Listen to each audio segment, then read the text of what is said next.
প্রতিদিন পড়তে বসার আগে সরস্বতী মায়ের সামনে একটা ধূপ দিয়ে পড়তে বসি।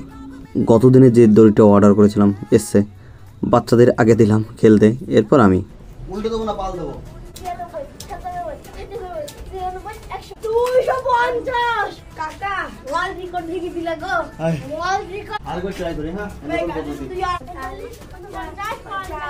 আজকে সত্যি সত্যি অদ্ভুত এক্সারসাইজ হলো মোটামুটি। চলো এখন ফ্রি হ্যান্ড থেকে শুরু করি, সমস্ত এক্সারসাইজ করবো, বাট ভিডিওতে এত কিছু দেখাবো না। আমি এখান থেকে দাঁড়িয়ে আছি, এখান থেকে আমি দূরে দেখতে পাচ্ছি ওই তো বর্ডার। বর্ডার তুমি কি দেখতে পাচ্ছ? একটু ভালো করে দেখাও, দেখো ওই দূরে বর্ডার দেখা যাচ্ছে। দৌড়িয়ে লাফিয়ে বুঝতে পারলে অবস্থা খারাপ। পায়ের এক্সট্রা এক্সারসাইজ করলাম না, অলরেডি ব্যথা শুরু হয়ে গেছে।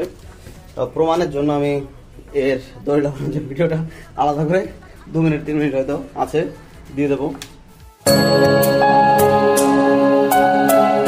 বন্ধু, তোমার কাছে আমি 50,000 টাকা পাই মিনিমাম, আনবেলাম করে দিচ্ছি।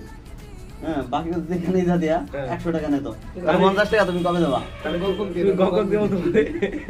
যাই হোক, পড়াশোনা মোটামুটি এই পর্যন্ত সমাপ্ত।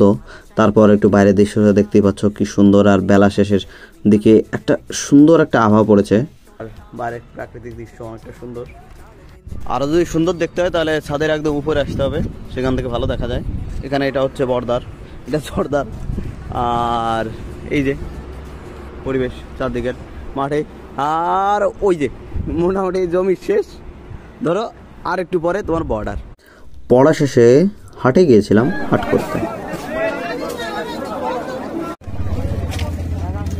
যাই হোক, রাতেও পড়াশোনা শেষ, মোটামুটি 10টা বেজে গেছে।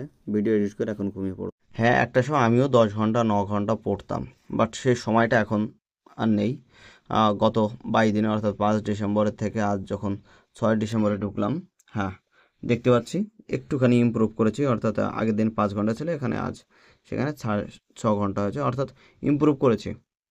এরকম না যে প্রচুর পরিমাণে ইমপ্রুভ করছি, বাট ডে বাই ডে আমার ইমপ্রুভ হচ্ছে।